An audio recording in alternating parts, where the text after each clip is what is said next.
kafir, baru saya tahu.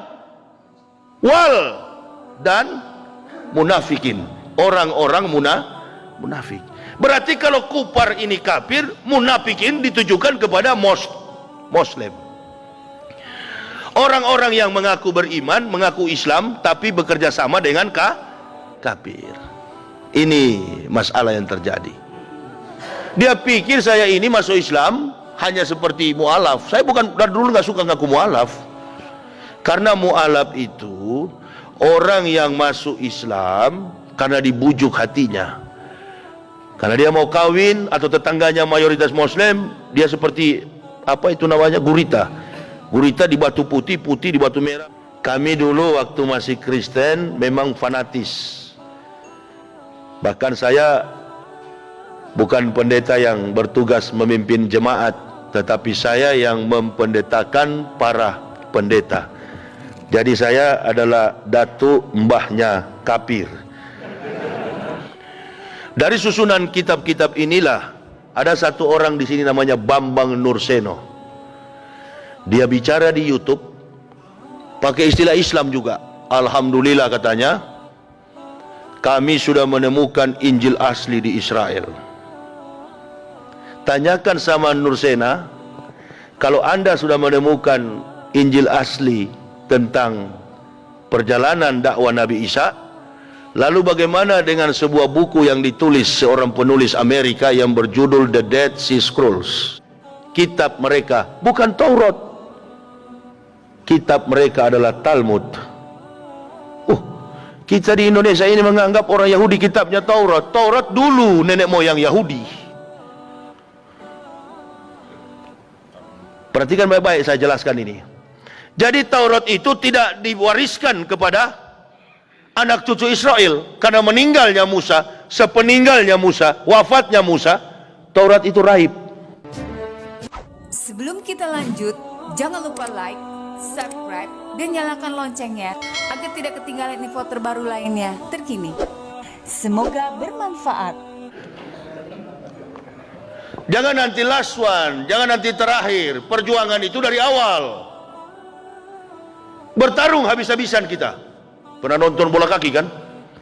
Nggak ada pemain bola itu nggak cedera. Nggak ada, semua cedera. Bahkan Ronaldo kemarin dilaporkan kakinya tidak bisa melanjutkan pertandingan karena main dengan Persebaya Surabaya. Saya ketemu tadi pagi. Waalaikumsalam dok, waalaikumsalam tat. Kemana? Habis main di Persebaya, lanjut lagi ke Persija. Ini kan engselnya kayak longgar itu. Iya benar, sama Bambang Pamungkas. Waktu saya ngomong begini kan bapak-bapak, bohong ini. Masa Ronaldo kalau datang pasti Pak Karwo yang lebih dulu ketemu, bukan Yahya Waloni. Mau kosong nih Yahya ini. Ya itulah yang disebar-sebarkan selama ini. Infrastruktur bumi saja tidak selesai, langit, kata Pak Maruf Amin. Itulah hoax. Itu yang menyelimuti kita, yang menakut-nakutkan kita ke depan.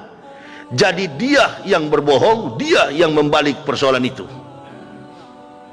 Kira-kira dalam Al-Quran itu apa istilahnya? Fasik. Wah, satu tingkat daripada munafik. Udahlah, kalau munafik kan banyak.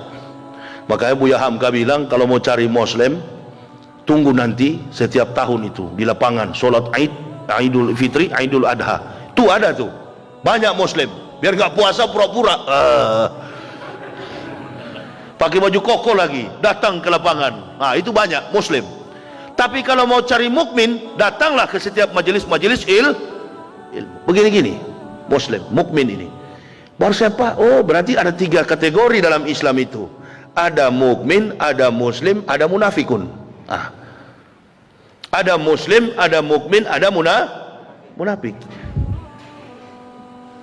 Ini saya yang temukan. Apa salah atau tidak? Al-Qurannya menjelaskan dan saya mempelajarinya.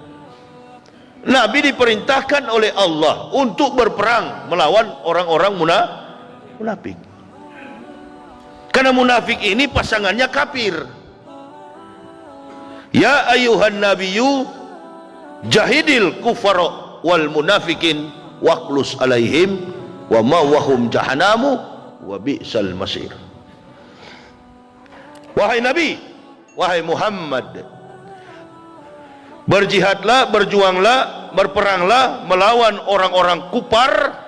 Kuparo ini adalah kafir, baru saya tahu. Wal dan munafikin, orang-orang munafik. Berarti kalau kupar ini kafir, munafikin ditujukan kepada Muslim.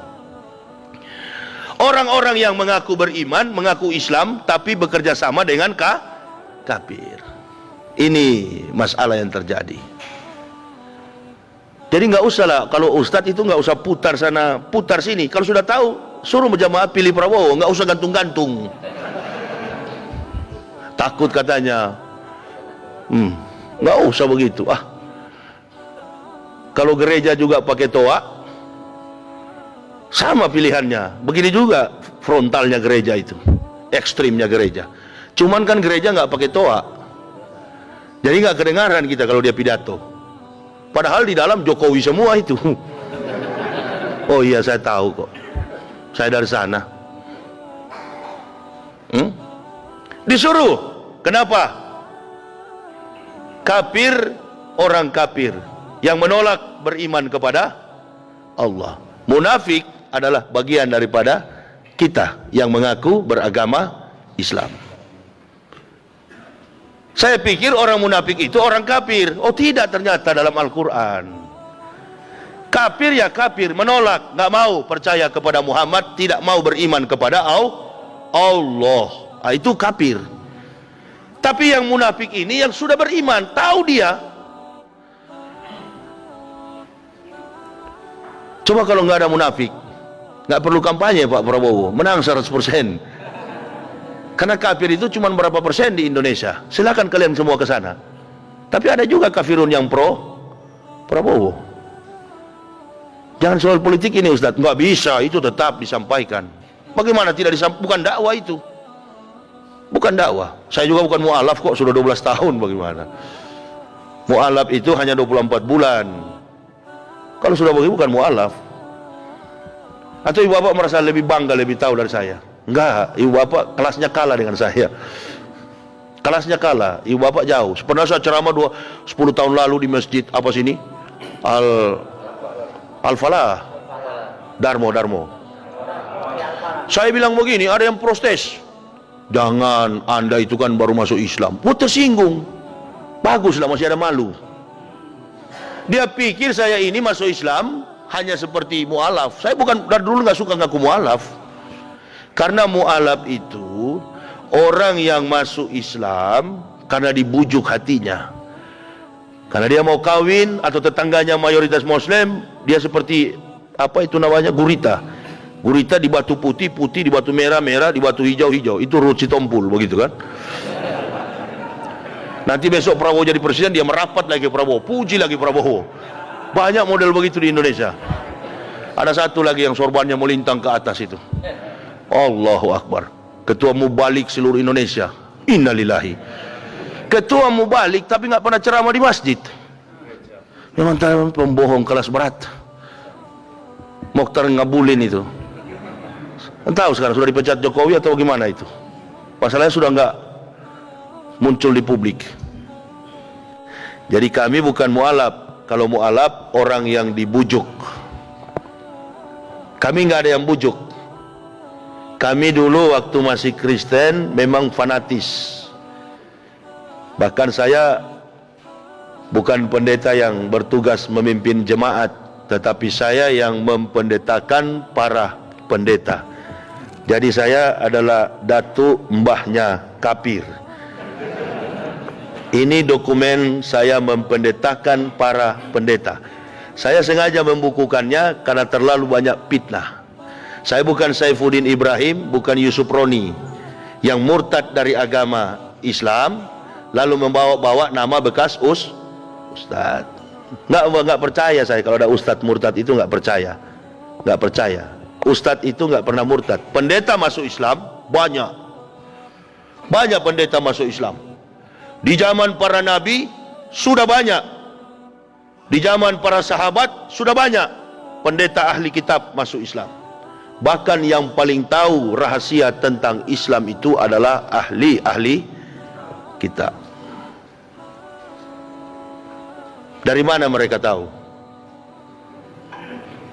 Dari mana mereka tahu? Dari dalam, enggak, pendeta belum zaman Taurat, Pak. Pendeta mengetahui Islam itu benar berdasarkan susunan manuskrip Holy Quran.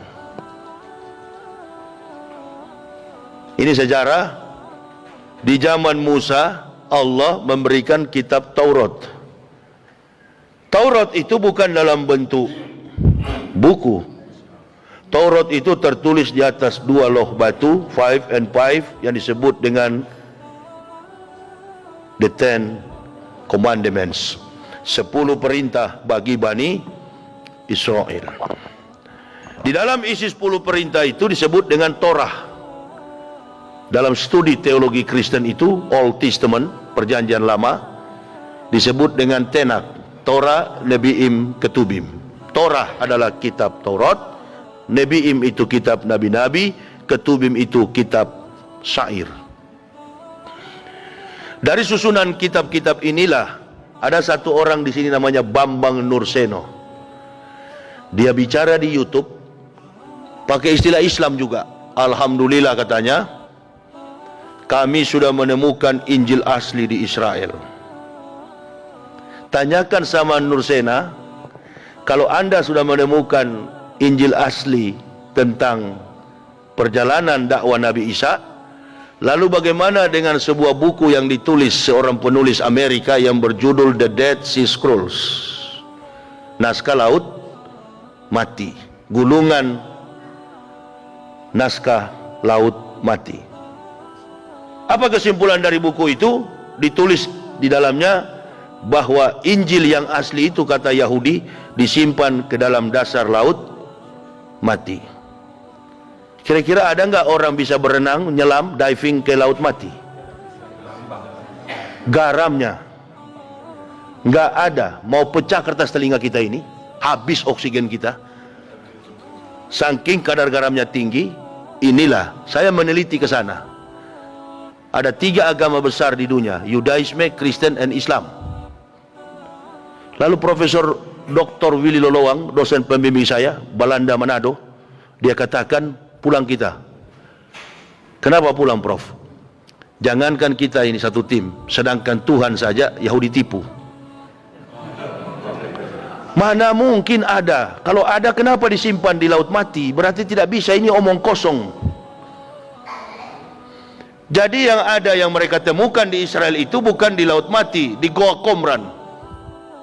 Goa Qumran itu adalah naskah-naskah terpotong-potong, sepenggal-sepenggal naskah yang merupakan kitab para nabi, Nebiim, bukan Injil. Injil itu tidak pernah terbukukan dalam bentuk manuskrip. Dia dibawa oleh Al-Masih ketika Al-Masih diangkat oleh Allah. Isa ibnu Maryam ruhulillahi wa kalimatullah. Ada 3 agama besar di sana. Dan sampai hari ini masih diyakini oleh orang Yahudi, nama agama mereka adalah Yudaisme. Kitab mereka bukan Taurat. Kitab mereka adalah Talmud. Kita di Indonesia ini menganggap orang Yahudi kitabnya Taurat. Taurat dulu nenek moyang Yahudi. Perhatikan baik-baik, saya jelaskan ini. Jadi Taurat itu tidak diwariskan kepada anak cucu Israel, karena meninggalnya Musa, sepeninggalnya Musa, wafatnya Musa, Taurat itu raib. Tidak ada satupun ahli geologi yang mampu membuktikan, ahli bibliologi yang bisa membuktikan ini catatan Taurat asli, karena dia memang tertulis di atas loh batu, bukan di kertas begini. Ada anak muda bilang di Pekanbaru, Ustadz, bapak saya punya Injil asli. Hebat sekali ya. Kapan bapakmu ketemu Nabi Isa? Ini Injil juga tidak terbukukan dalam bentuk buku. Tadi malam ada yang bertanya kepada saya tentang The Gospel of Barnabas. Injil Barnabas. Injil itu melekat pada lisan Nabi Isa. Isa diangkat oleh Allah, Injil jelas ikut, otomatis ikut. Adakah kira-kira jejak fakta historik yang memungkinkan seorang ahli bisa membuktikan Taurat dan Injil asli? Ada kira-kira? Nggak ada. Kembalilah wahai manusia. Taurat dan Injil asli itu nanti ada ketika diutusnya Ahmad bin Abdullah. Kalau bapak ibu mendapatkan keterangan tentang Isa dan ibunya di dalam Al-Quran, maka itulah Injil. Bapak dan ibu mendapatkan perjalanan Musa, Exodus dan bangsanya Israel, maka itulah Taurat. Bapak mendapatkan, ibu mendapatkan kisah tentang perjalanan Daud dan Sulaiman, Nabi, maka itulah Zabur, Mezmur, Elehadebarim. Baru kita tahu ya. Jadi orang Kristen memakai kitab yang ada sekarang ini bukan Taurat, bukan Injil. Mereka memakainya itu adalah kitab yang diadopsi dari Bani Israel Yahudi, namanya Perjanjian Lama. 39 kitab Perjanjian Lama, 27 kitab Perjanjian Baru. Tidak ada hubungannya agama Kristen dengan Nabi Isa. Tidak ada hubungannya orang Kristen dengan Nabi Musa. Tetapi pemahaman kita orang Islam dan Kristen di Indonesia, kitab orang Kristen adalah Injil. Bapak juga ibu turut berdosa. Ya, berdosa. Injil yang sebenar-benar Injil itu adalah Al-Quran. Itu yang membuat saya kagum dengan kehebatan Rasulullah Muhammad sallallahu alaihi wasallam. Masuk Islam bukan karena melihat karakter umat Islam di Indonesia. Innalillahi, yang tukang begal motor namanya Abdullah, yang masuk penjara Ibrahim, Sulaiman, Muhammad. Jarang orang Kristen masuk penjara. Lalu karakter siapa yang saya harus ikuti? Apalagi di zaman politik begini. Tidak ada figur yang bisa dicontohkan. Nyebut nama Tuhan saja belepotan. Saya maulud Nabi ceramah di Kalimantan, ada seorang perwira tinggi memberikan sambutan. Kita berikan solawat dan salam kepada Nabi Muhammad subhanahu wa ta'ala. Woi kawan. Wah. Bukan mualaf itu. Bukan mualaf. Sudahlah, saya nggak usah bilang namanya. Pokoknya pangkatnya pati, perwira tinggi, kolonel atau apa ya? Nabi Muhammad subhanahu wa ta'ala, innalillahi. Makanya belajar Iqra kawan. Tidak cukup al-ilma bil kasab labi nasab. Ilmu itu dipelajari, bukan dinasabkan, bukan karena keturunan. Itu buktinya biar presiden Al-Fateko viral lagi. Sholat di syuting begini, dengan niat mau diviralkan. Nggak apa-apa kalau viralnya tajwidnya pas, mahrojnya pas. Ini salah. Nah, contoh dari mana saya mau ambil? Nggak, karena kemampuan untuk mempelajari bagian demi bagian dari sejarah yang terpotong-potong menurut hadirnya Rasulullah. Lebih sederhana begini. Mana yang orang tua? Ya Pak Haji inilah. Umur berapa Bapak?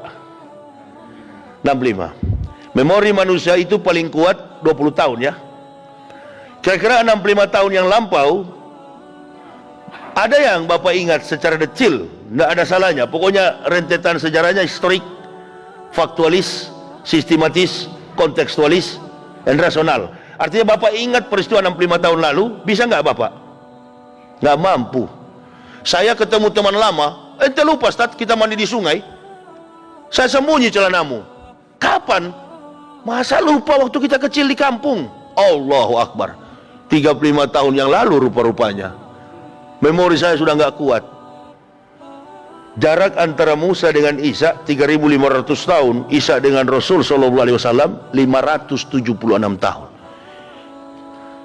Kok Rasulullah mampu ya menyusun kitab setebal Quran yang menceritakan secara detail, sistematis, kontekstualis, teologis, dan rasionalis tentang fakta-fakta kelahiran Nabi Isa alaihissalam. Dari mana beliau tahu itu? Wahyu.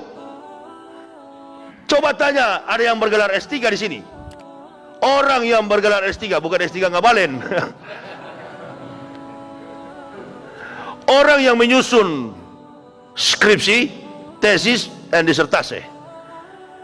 Tentu dalam kemampuan penerawangan, cakrawala, intelektual, hipotesis yang dia bangun, beda. Skripsi masih banyak memerlukan pemikiran para ahli. Tesis masih membangun sebagian dari pemikiran ahli. Disertasi adalah temuan. Dia tidak memerlukan pikiran ahli, karena memang dia akan menapaki strata yang namanya ahli. Makanya orang pakai gelar doktor mesti ada bukti. Jangan berdebat di publik, menguak-nguak keluar-keluar di publik, saya doktor, tapi nggak punya buku. Jangan-jangan plagiator. Anda membangun satuan kredit semester walaupun hanya 47 SKS dari S2 kan, studi lanjut. Lalu Anda tidak punya bukti menunjukkan bahwa Anda seorang yang membangun disertasi. Rasulullah SAW dalam kacamata sains, ilmu pengetahuan, no history, no truths, no truths, no theory, no theory, no science. Tidak ada sejarah maka tidak ada kebenaran. Tidak ada kebenaran maka tidak ada teori. Tidak ada teori maka tidak ada ilmu. Saya dan ibu bapak saudaraku mengetahui Nabi Muhammad, Nabi SAW, karena keterangan daripada Al-Quran. Al-Quran itu apa? Teori. Coba kalau andaikan Al-Quran bukan teori. Makanya orang ribut kemarin mengenai fiksi.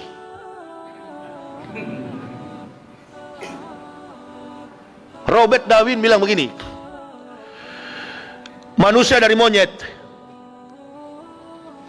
Saya belajar doktoral filsafat, strata pendidikan S3 filsafat. Darwin adalah seorang filsuf. Saya tidak akan mengatakan Darwin salah, saya katakan Darwin betul. Bagi bapak ibu yang tidak mengecap pendidikan filsafat, sesat Darwin itu. Karena ibu bapak sudah ada keterangan menurut teori Al-Quran. Andaikan Al-Quran tidak ada, Darwin lebih hebat dari kita. Saya mengatakan Darwin tidak salah. Siapa tahu waktu bertamu di rumah Darwin memang ada foto opa dan omanya, memang monyet. Jadi Al-Quran itu memang ada 4 pemuda bersama seekor anjing tidur selama 309 tahun. Telos di depannya, harapan, hope to the world, to the future. Ada harapan untuk masa depan, tapi di balik 300 tahun itu apa yang mereka buat di dalam gua, Al-Quran tidak menjelaskan secara detail. Itulah fiction. Saya pikir kalau Rocky ini dibantah oleh ulama, berarti kita hanya halusinasi percaya terhadap Al-Quran. Ternyata ulama mendukung. Alhamdulillah. Itulah orang Islam, rendah hati. Di dalam masjid dia duduk padahal dia jenderal. Di dalam masjid dia duduk di lantai padahal dia profesor. Dan memang mereka betul-betul umat Islam itu merendahkan diri di bawah kekuatan Kau hina Al-Quran, habis kau.